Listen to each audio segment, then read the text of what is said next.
Dnes zboríme 5 najčastejších mýtov o mestskom bicyklovaní. Pri každom si ukážeme dôkaz a nejaký ten miniskill do praxe.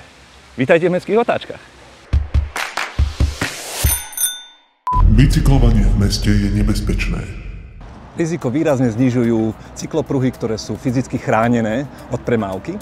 Mestá, ktorých majú vybudované, majú cca 44% menej smrteľných nehôd a o 50% menej takých vážnych úrazov. Tieto čísla platia nielen pre cyklistov, ale pre všetkých zúčastnených. Voľba nízkostresových ulic, jasný očný kontakt a ručné signály pre vodičov. Ak počúvaš podcast, nechaj ľavé ucho voľné pre premávku.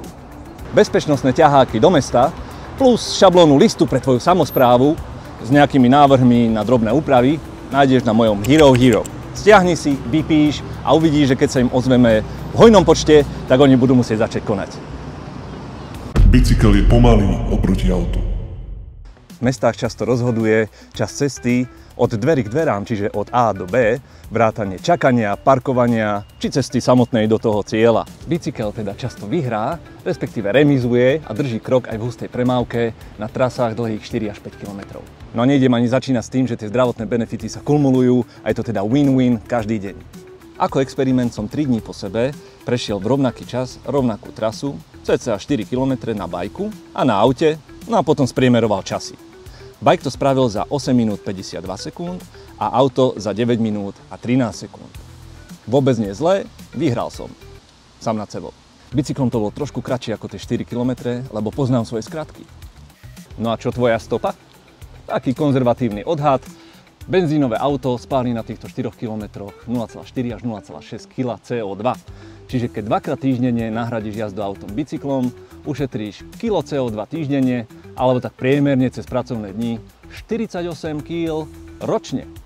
To je skoro polka mojej váhy. Skoro! Výber skratkových ulic a bezpečných prechodov, no a kvalitné zámky pre rýchlejší a bezpečnejší parking. Prídem spotený, je to nepraktické do práce. Kľúčom k úspechu je tempo a oblečenie.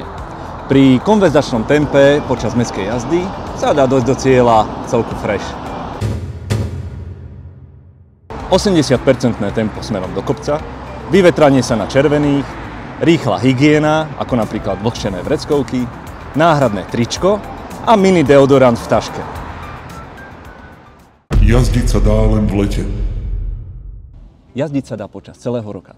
Rozhodujú vrstvy oblečenia, správna voľba plášťov na bicykel a povrch, po ktorom sa rozhodneš jazdiť. Podľa nových analýz nie sú klimatické extrémy prekážkou pre chôdzu alebo bicyklovanie. Keď mestá upravia ulice pre aktívnu dopravu, tak rastie počet chodcov / cyklistov a klesá stres a nehodovosť počas celého roka.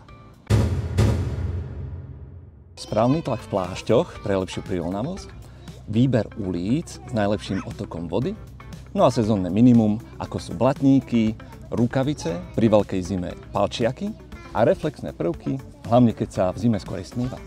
Sezónny balík tipov plus checklist do dažďa a chladu a tlak v pneumatikách a odporúčania okolo toho rovnako nájdeš v bonusovom obsahu, v linku pod videom nájdeš v popise. Cesty patria autám.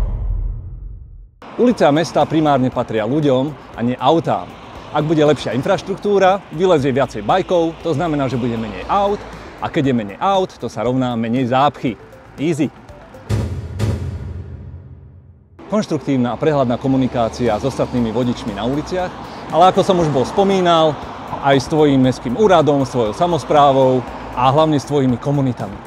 Môže začať tým, že napríklad prezdieľaš toto video v svojich sociálnych komunitkách a bublinkách. Dáta sú jasné.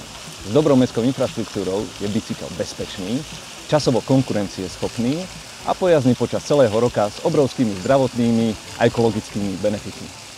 Ak ťa to nakoplo, tak si vyskúšaj takú 30-dňovú výzvu, 2-3 krát do týždňa chod na bicykli na mesto na aute a daj nám tu dole o tom vedieť, ako sa ti v tom darilo. Držím palce, díky, že si tu s nami a vidíme sa v ďalšom alebo v predošlom videu.